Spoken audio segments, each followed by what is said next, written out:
아멘. 자, 오늘도 좋은 날입니다. 우리 하나님은 하나님의 자신, 그분의 생명을 우리에게 나눠주는 일을 하신다. 그것을 우리가 실제로 주관적으로 체험할 필요가 있습니다. 그런 관점에서 로마서는 어떻게 기록하고 있는가? 로마서의 처음의 부분은 결국 우리가 주관적으로 주님을 체험하기 위해서는 우리가 성령으로 거듭나야 된다. 우리가 거듭나면 그 다음부터 우리는 그 생명에 의해서 우리는 변화됩니다. 이 변화가 되는 주제의 목표가 무엇이냐? 바로 우리가 그리스도의 몸으로, 그리스도의 몸의 지체로 우리가 세워지도록 우리가 변화됩니다. 근데 우리 주님은 우리가 그냥 그 변화의 역사를 갖도록 우리에게 그분 자신의 생명으로 우리 안에 주셨는데, 우리 안에 주신 그리스도의 몸이 될 수 있도록 우리에게 주신 여러 가지 어떤 요소들이 있었다. 첫 번째 요소가 바로 우리 안에 생명의 성령의 법을 주셨다. 그래서 로마서 8장 2절에 이는 그리스도 예수 안에 있는 생명의 성령의 법이 죄와 사망의 법에서 너를 해방하였음이라. 그래서 그분이 바로 하나님께서 바로 그리스도를 통하여 우리 안에 생명의 성령의 법을 주셔서 우리가 우리 안에 있는 이 법을, 생명의 법을 따라 살 때 우리는 변화가 되게 되어 있습니다. 두 번째 요소는 어저께 이제 8장 14절에 기록되어 있죠. 무릇 하나님의 영으로 인도함을 받는 사람은 곧 하나님의 아들이라.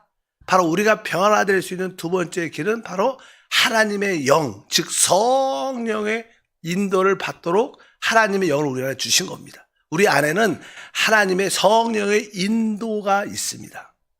사실 우리의 신앙생활은 바로 거기에 집중을 해야 되죠. 거기에 집중. 성령의 인도가 우리 안에 있고 실제로 주님은 우리에게 변화될 수 있도록 바로 그러한 요소, 성령의 인도하심을 갖도록 성령을 우리 안에 주셨다. 그래서 우리의 생활은 바로 성령의 인도를 받는, 하나님의 영으로 인도를 받는 것이 하나님의 아들의 실제 생활이다. 그래서 우리가 하나님의 자녀, 하나님의 아들인 증거가 무엇인가? 성령의 인도를 받는 겁니다. 그래서 우리는 성령의 인도하심을 받는 생활을 해야 된다. 이제 오늘은 세 번째 항목은 무엇인가? 세 번째 우리에게 주신 하나님의 주신 요소는 16절에 기록되어 있습니다. 8장 16절에 성령이 친히 우리의 영과 더불어 우리가 하나님의 자녀인 것을 증언하시나니. 바로 그 성령, 원래 답은 성령이신데 뭐 생명의 성령의 법적으로 또 법으로서 또 하나님의 영으로 인도, 성령의 인도하심. 세 번째는 하나님의 자녀인 것을 증언한다. 이 증언이 어디에서? 바로 성령이 우리의 영과 더불어 우리가 하나님의 자녀임을 증언한다. 뭐 실제로 우리가 어떻게 하면 하나님의 자녀로서 믿음의 생활을 할 수 있을까? 우리는 이렇게 생각을 많이 합니다. 근데 사실 이 생각도 중요하지만 실제로 우리가 하나님의 자녀임이 증거되고 증언되는 이유는 바로 우리 영입니다. 영. 우리가 영으로 돌이킬 때 거기서 우리는 너는 하나님의 자녀가 아니냐. 이러한 간증, 증거가 우리 안에 나타나게 되어 있어요. 우리는 종종, 여러분들도 종종 그런 생각이죠. 생각이 아니라 영으로 돌이킬 때마다 우리 종종 우리 삶 가운데 너는 하나님의 자녀다. 너는 하나님의 자녀다. 너는 하나님의 아들이다. 너는 다른 사람, 세상 사람과 다르다. 이런 내적인 느낌이 다 실제로 있어요. 어디에? 우리 영 안에. 누굴 통하여? 성령을 통하여. 그 일을 주님은 계속 우리에게 인식시키면서, 다시 한번 각인시키면서 우리를 변화시켜 나간다. 우리는 뭐 작은 일, 일상 속에서 그런 일들을 많이 하죠. 어떤 마트나 뭐 물건을 사러 갔는데 제가 뭐 한두 개를 샀어요. 그래서 제가 뭐 계산을 하고 나와서 나중에 영수증을 밖에 나가서 보니까 계산이 잘못된 거야.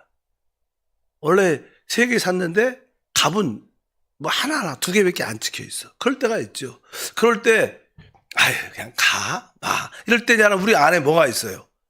야, 너는 하나님의 자녀가 아니냐. 너 하나님의 자녀가 아니냐. 그래서 이게 많은 경우에 세상 사람들은 야, 횡재네. 그러면서 그냥 가겠지만 우리 같은 경우는 우리 안에, 영 안에 뭐가 있어? 너는 하나님의 자녀다. 우리 영 안에 그런 느낌이 있죠. 그래서 이렇게 순간적으로 멈칫하다가 다시 이제 또 캐시에 가서 계산을 잘못하셨어요. 아, 나는 뭐 하나님 믿는 사람인데 그러면 더 좋죠. 내 마음에 나는 하나님 믿는 사람인데 계산이 잘못된 것 같습니다. 계산을 2개 빼먹어, 1개, 2가지 빼먹어 다시 해주세요. 그리고 이렇게 우리가 하죠. 이건 뭐예요? 그러니까 성령이 우리 영 안에서 우리가 뭐예요? 하나님의 자녀임을 증언하는 거예요. 실제 우리 생활은 그렇게 많은 이런 일이 작은 일부터 종종 있습니다. 이러면서 우리는 어떻게 변화를 갖게 돼요. 변화. 우리는 달라져. 아, 이래서 우리가 실제로 내적인 실제로 그런 변화를 갖게 된다. 오늘 말씀은 성령의 친히 우리의 영과 더불어 우리가 하나님의 자녀임을 증거한다. 그래서 우리 주님은 우리 안에서 끊임없이 우리 영 안에서 넌 하나님의 자녀다. 잊지 말라. 너 이것을 상기해야 된다. 잊지 말라. 넌 다르다. 너는 하나님의 자녀다. 이러면서 계속 우리 안에서 우리를 어떻게 변화시켜 나가는 그 일을 우리 안에서 행하시는 줄 믿습니다. 근데 항상 이것은 생각을 많이 하면 안 되고 영의 느낌에 있는 거예요. 왜? 성령은 우리의 영과 더불어요. 우리의 영과. 생각 안 했으면 시간도 없는데 다음에 하지. 그냥 싹. 다음에 기억이 안 나죠. 그렇잖아요. 그러니까 생각에 있지 않아요. 항상 우리 영. 성령이 우리의 영과 더불어 우리가 하나님의 자녀임을 증언한다. 이러면서 바로 주님이 우리를 변화시킨다. 그런 요소를 우리 안에 변화시키는 요소를 몇 개. 생명의 성령의 법을 주시고 바로 하나님의 영으로 인도를 받는 요소를 주시고 또 오늘 말씀에 바로 하나님의 우리의 영과 더불어 하나님의 자녀임을 증언해주는 상기시켜주는 일을 우리 안에서 계속 하십니다.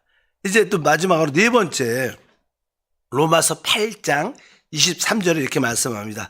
그뿐만 아니라 또한 우리 곧 성령의 처음 익은 열매를 받은 우리까지도 속으로 탄식하며 양자될 것 곧 우리의 몸의 속량을 기다리느니라.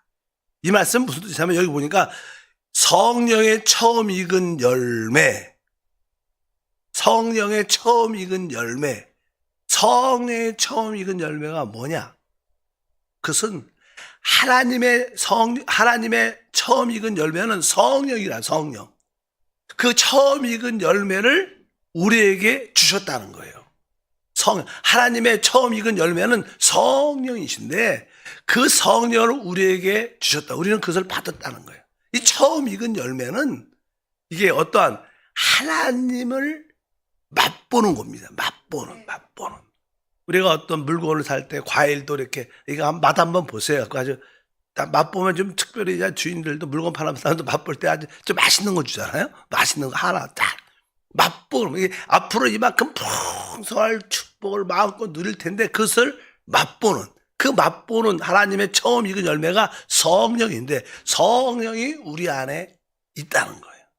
그러니까 여러분들이 우리 안에 계신 성령을 맛보면 앞으로 다가올 천년왕국의 누림, 영원한 새하늘과 새 땅의 누림을 우리는 맛볼 수 있어요. 그 누를 통해서, 성령을 통해서. 그래서 계속 앞으로 우리에게 다가올 천년왕국의 그 누림, 축복, 새하늘과 새 땅의 그 누림을 우리는 주님께서 맛보도록 실제로 그분은 오시죠. 결국 우리는 우리의 몸이 영광스럽게 변화돼서 최고의 누림을 갖게 됩니다. 시간, 공간을 초월하고 모든 것에 자유하고 해방된 모든 것에 자유한 최고의 누림을 갖게 될 텐데 그것을 맛보는 것이 바로 성령이다. 그것을 맛봄으로 주셨기 때문에 바로 우리가 그 맛봄을 통해서 우리는 계속 변화된다. 우리에게 그런 소망이 있죠. 사람은 이렇게 내일에 대한 소망, 기쁨이 충만해야지 사람이 달라지고 변화되는. 바로 하나님의 처음 익은 열매는 성령인데 우리는 그 성령을 받았고 우리 안에서 그것을 맛보도록 주님이 허락했다는 거예요. 우리가 이 맛봄을 가질 때 우리는 어떻게 돼요? 점점점 변화될 수 있는 요소를 소유하는 거예요. 그래서 하나님이 우리가 거듭난 후에 변화될 수 있도록 네 가지 요소를 우리가 주셨다. 생명의 성령의 법, 성령의 인도하심, 바로 하나님의 자녀임을 증거하는 일, 또 하나님의 처음 익은 열매인 성령을 맛보도록 우리에게 주셨기 때문에 우리는 이것을 이 네 가지 요소에 따라 어떻게 우리는 생활해야 돼요. 그래야지 우리가 진짜 그리스도의 몸으로 세워져. 우리가 그냥 그리스도의 몸을 건축하다. 우리 몸에 대한 이야기를 많이 하잖아. 하나님은 머리이신 그리스도의 몸을 세워서 하나님의 영광을 온전히 나타내고 표현하는 건데 우리가 그리스도의 몸의 지체로 세워져야 되는 거야. 그리스도의 몸으로 세워지는 것은 이 네 가지 요소를 따라 사는 거예요. 어떻게 그리스도의 몸이 건축될까? 세워질까? 이것은 다른 게 아니라 바로 이 네 가지 하나님이 주신 요소를 따라 행할 때 우리는 그리스도의 몸이 돼요. 그리스도의 몸으로서 하나님의 교회로 지어진다는 거예요. 그래서 이 네 가지 항목에 관심이 있어야 됩니다. 그것을 난 로마서는 쉽게 이렇게 표현합니다. 그런 한, 이 네 가지 요소를 따라 사는 것을 로마서 8장 이렇게 말하죠. 4절에 말합니다. 8장 4절에 육신을 따르지 않고 그 영을 따라 행한 우리에게 율법의 요구가 이루어지게 하려 하심이라. 이 네 가지 요소를 따라 사는 것을 쉬운 말로 뭐라고 말하냐면 그 설명을 할 때 그 영을 따라 행하라. 여기 보니까 그 영을 따라 행하는 우리에게, 그 영은 뭡니까? 그 영은 아까 말했죠. 성령이 우리의 영과 더불어. 그러니까 성령과 우리의 영이 뭐예요? 연합됐죠. 추합한 자는 한 영, 그 한 영은 뭐예요? 연합된 영을 말합니다. 늘 그런 연합에 대한 실제는 우리가 이렇게 티백에다가 이렇게 물을 넣으면 뭐 그 티하고 물이 따뜻한 물이 섞여져 갖고 그 물을 마시잖아요. 그런 것처럼 바로 우리의 그 영은 바로 연합된 영.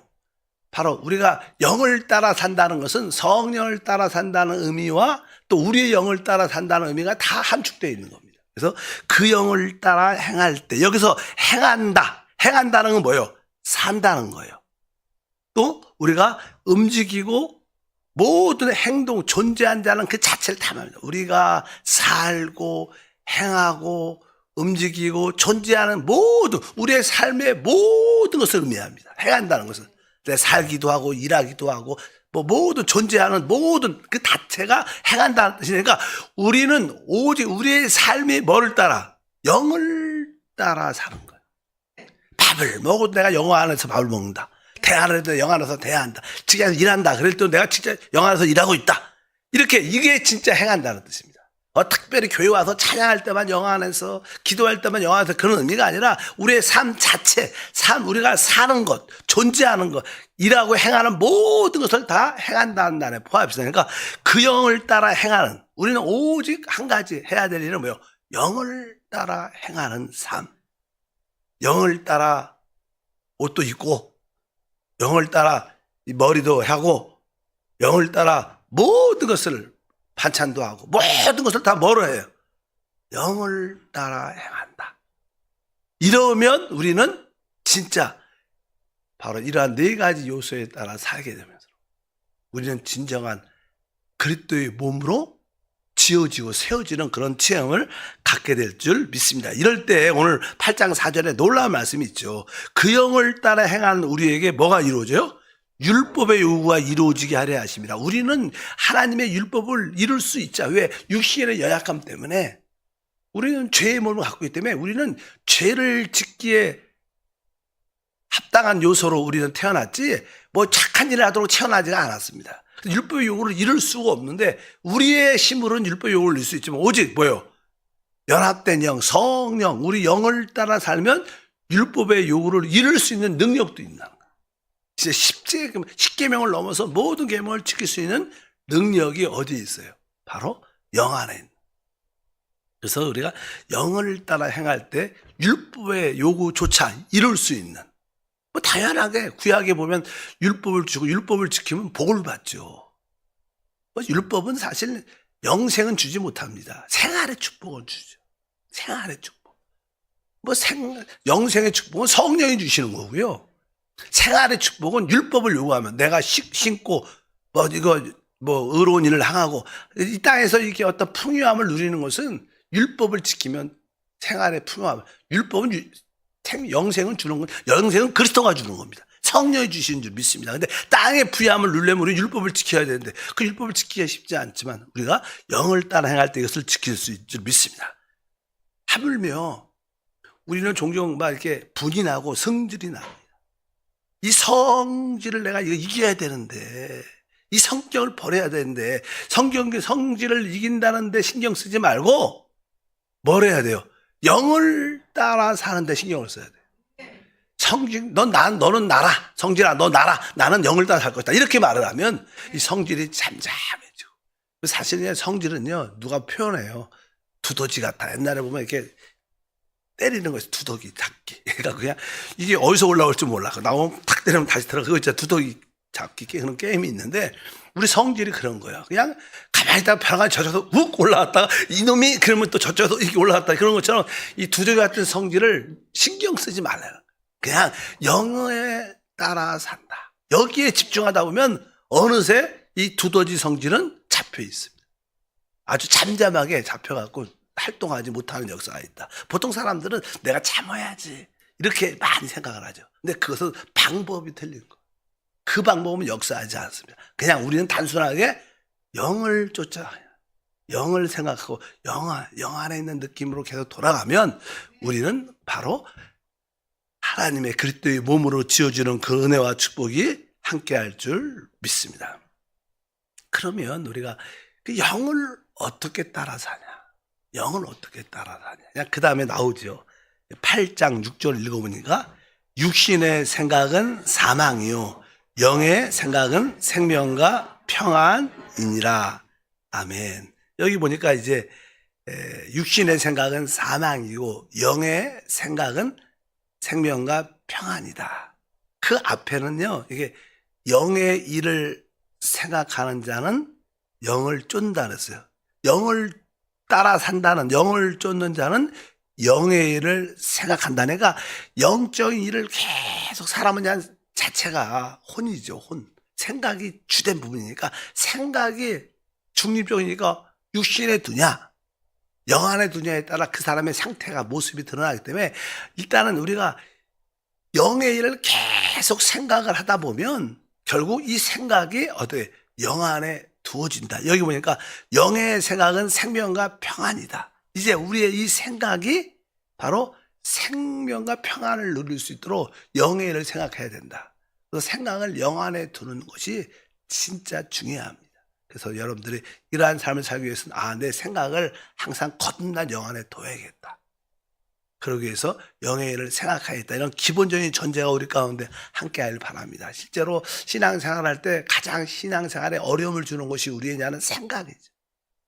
생각은요, 하루에도 수십 번 전 세계를 돕니다. 뭐 미국부터 시작해서 전 세계를 우주까지 달나라에 별가를 가는 사람도 있지만 막 우리가 하물며 기도할 때조차도 딴 생각이 막 실제로 그렇지 않습니까?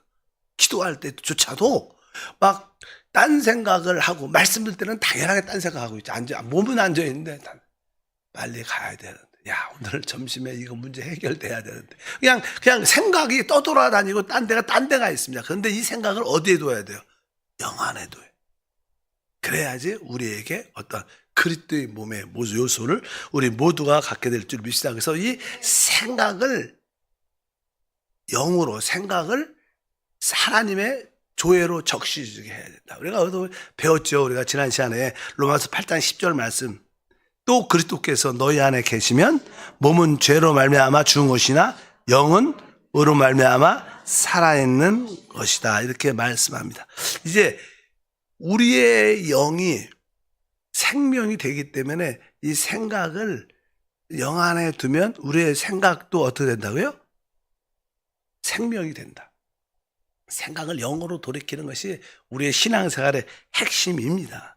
그래서 항상 이 생각이 영 안에 두어질 때 놀라운 일들이 일어나죠. 우리가 디모데후서 1장 7절 제가 개정하고 한글 킹제임스 버전을 읽고 찾아봤는데 하나님이 우리에게 주신 것은 두려워하는 마음이 아니요 오직 능력과 사랑과 절제하는 마음이니.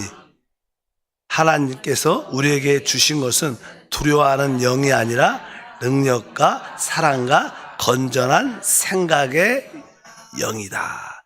거기 뒤에 보니까 항상 이게 마음이란 단어는 원래 나는 한국말은 생각을 마음으로 번역한 게 단어가 참 많습니다. 너희는 마음을 새롭게 함으로 변화를 받아라. 이런 단어가 있어요. 마음을 새롭게 하는 변화를 받아라. 그게 마음을 새롭게 한다는 표현이 쉽지가 않아요. 그냥 추상적이죠. 마음을 새롭게 한다는 게 어떤 뜻인데 원래 원어에는 뭐라고 해서 정확하게 생각이라서 생각. 그러니까 우리가 변화되는 것은 뭐가 되는 거예요? 생각이 변화돼야지 그 사람이 변화되는 거예요. 그래서 생각이 새롭게 변화되라 이렇게 말하는 거예요. 우리는 영은 거듭나서 새 생명이 됐고 이제 우리의 생각은 어떻게 돼요? 새롭게 돼요. 새롭게 돼요. 이렇게 그냥 성경에서 말씀을 하고 있습니다. 그래서 생각을 영 안에 둘 때 우리의 생각은 새롭게 변화되는 의미를 갖고 있다. 그럴 때 이제 8장 13절에 말을 합니다. 한 가지만 더 보면 너희가 육신대로 살면 반드시 죽을 것이로되 영으로서 몸의 행실을 죽이면 살리니. 여기 이제는 몸의 행실을 죽이면 산다 이렇게 말합니다. 무엇으로서? 영으로서. 그러니까 우리의 몸의 행실 안에는 몸 안에는 이게 육신의 정욕, 안목의 정욕, 이 세상의 자랑. 우리 육신 안에는 성질과 정욕이라는 요소가 아주 심겨져 있습니다. 사단의 생명이죠. 사단의 요소. 사단의 요소는 육신 안에 이 성질과 정욕으로 심겨져 있는데 뭐 세상 보십시오. 다 승질 나갖고 또 정욕 때문에 세상이 망가지죠. 그래서 포장이 된 거죠. 그래서 세상은 이 두 가지 때문에 망가져요. 한마디로 말하면 왜? 육신 때문에 망가져. 환경이 나쁜 게 아니라 사람 육신 안에 있는 그 성질과 정욕 때문에 그것이 아니라 여러 가지 다양하게 표현되면서 사람도 죽이고 나쁜 짓 하고 막 모든 걸 하는데 근데 이것을 죽일 수 있는 몸의 행실을 죽일 수 있는 길이 뭐예요? 오직 영으로서. 영으로 돌이킬 때만이 여러분들은 생각이 어떻게 변화됩니다. 아까 말했어요. 우리가 변화되는 목적은 무엇이냐? 그래서 뭐 그리스도의 몸으로 세워지는 겁니다. 그리스도의 몸이 되려면 우리는 영은 살아나야 돼요. 생각은 새롭게 변화돼야 돼. 그리고 우리의 몸은 이제 성질과 정욕에 드리기가 아니라 바로 어디에? 주님께 드려진 바 돼야지 진짜 우리가 그리스도의 몸의 지체가 되는 줄 믿습니다. 그래서 영을 따라 행함으로 생각을 영 안에 두고 그 영으로서 몸의 행실을 죽이게 되면 여러분들은 그리스도의 몸 안에 있게 됩니다. 우리가 주제가 그리스도의 몸으로 건축되고 그리스도의 몸으로 세워진대. 어느 때 세워져요. 그래서 우리 교회가 계속 왜 영 얘기를 하냐? 왜? 영 안에 있을 때만이 그리스도의 몸으로 지어져요. 바로 교회 안에 있게 됩니다. 영 안에. 그래서 내 영이 그리스도 말미암아 거듭나고 내 생각은 새롭게 변화되고 내 몸은 성질과 정욕에 드려지는 게 아니라 바로 주님께 드려질 때 우리는 그리스도의 몸이 돼서 하나님의 뜻을 이루게 되는 줄 믿습니다. 하나님 아버지 감사합니다. 한 주 동안 승리하게 하심을 감사합니다. 다시 한번 하나님이 지금 우리에게 하시는 일은 하나님 자신 그분의 생명을 계속 우리에게 끊임없이 우리 영 안에 부어주고 우리 생각 안에 부어주고 우리 온 존재 안에 부어주심을 믿습니다. 이 생명을 마음껏 누리게 하옵소서. 기도님을 드립니다. 주 예수 이름으로 기도함나이다. 아멘. 아까 우리 이 세상